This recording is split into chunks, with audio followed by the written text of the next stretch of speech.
Welcome back to Live Now from Fox, and we continue to follow some breaking news out of the San Francisco area as you're taking a look at some video of a fire that is only about 15% contained. Because of that, evacuations are now in place. And we do want to get to a live report with Fox 2 San Francisco's Bailey O'Carroll, who is live at the fire with an update after more than 12,000 acres burned overnight. Bailey, what is the latest? Hi, Stephanie. Yeah, I actually am joined by a battalion chief here who just got new numbers himself. I haven't even heard of them or heard about them. We didn't even talk off camera. What can you tell us about containment right now? Containment, we have our intel ship over the fire right now. They're processing the images that they have so we can update containment numbers. But kind of the new development, if you will, is we've been working with CHP and Caltrans, and we're opening westbound 580, both lanes, and we're opening up one lane of eastbound 580, and then 132 is going to be a full open.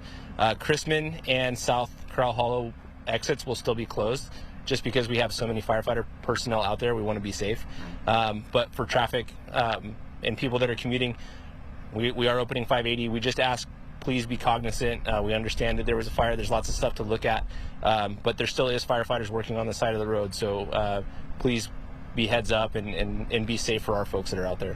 And for people who are just tuning in, just hearing about this fire for the first time, when did this spark? Do you guys know what caused it? A fire started yesterday afternoon. It was a rapidly evolving incident. Yesterday's winds were extremely rapid, erratic. It just kept us on our toes, and we had our hands full for a really long time. The Altamont Pass is a very windy place, and yesterday's wind was even stronger than normal.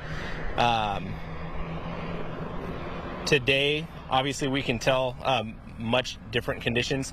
Our winds are light and variable. The temperature has gone down significantly, and the relative humidity has gone up, which allows us to get the upper hand on this fire and put direct fire line in and start to really turn the corner on containment. Yeah, and for everybody watching at home here in the Bay Area and beyond, we know California, most of the country, no stranger to wildfires at this point. One thing that really stands out to me when it comes to this fire is that everybody seemingly listened to those evacuation orders. How important is that when it comes to fighting these fires? It's huge. When we put evacuation orders out, we're working with the Sheriff's Department and County Emergency Services, and we're doing that not only for your safety, to get the civilians and the citizens out safely. It also allows us to focus on fighting the fire, and we don't have to worry as much about civilian life at that point, because we know that the civilian life has made its way out. It's a game changer for us, knowing that we can fight fire aggressively and that folks have listened to the warnings and gotten out safely. Well, Josh, thank you so much for your time today. Stephanie, I do want to mention and talk a little bit about these winds. That was kind of a big story today. We got up here probably about 6:30, 7 o'clock this morning, and those winds were whipping. We were probably just on the other side of 580 here, where you see that tiny little smoke plume at this point. But I had to hold my hat down at times. Josh was saying that he was doing an interview with another reporter here on an overpass above 580 yesterday. He said it was so windy that a reporter actually literally blew over. One of our photogs, one of our crews who was out here, said that he had to hold down the tripod so that his camera didn't blow over. And then when we were driving out here on 580, my photographer really had to hold that steering wheel tight. He said it felt like the alignment on the car was off, but it was really just those super strong winds. So those winds, as you can tell, I don't have to hold my hat down. My hair is not blowing that much. That is a massive, massive improvement. That has played a big role in these firefighters being able to fight this thing, and hopefully upping that containment level as the day goes on, eventually reaching that 100% containment level sooner rather than later. We'll send it back to you in the studio.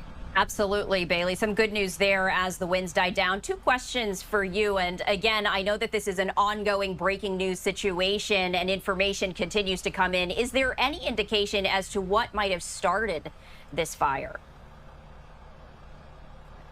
Yeah, at this point, I actually asked Josh that a couple times today, and he said they just don't know. He said they have investigators out here right now. They're looking at fire patterns, at which way the winds blow, anything and everything to figure out what may have sparked this. But right now, they say that's just under investigation. Understandable. And one more question for you. I know that evacuations are in place. Is there any indication as to when residents might be able to go back home, or again, is this just a wait and see situation?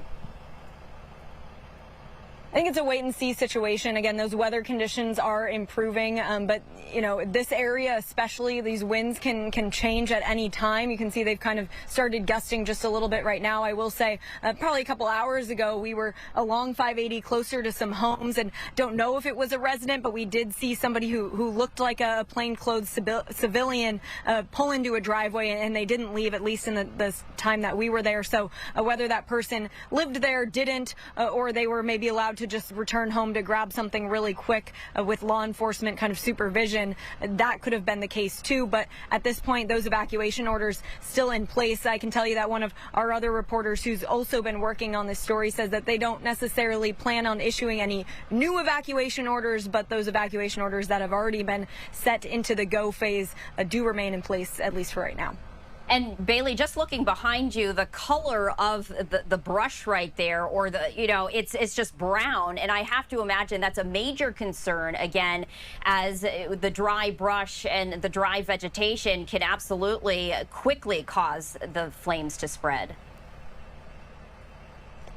Yeah, that's exactly it. The fuel for this fire has just been that dry brush, and you see the hills behind me. That was, of course, this light tan color, and it just gives you a good idea of how much has burned. Right over 12,000 acres. A lot of it, most of it being that brush. Only one structure was lost in this fire. But again, just a lot of this brush that is quick, easy fuel for a fire to pick up and go, which makes it a little dangerous. I know it's supposed to get hotter out here as we hit the midway point this week. So that's, of course, an added fear for these firefighters out here, too. But again, right now, focusing on the task at hand out here, which is to get this thing as close to contained as they can before the heat really starts to pick up later this week.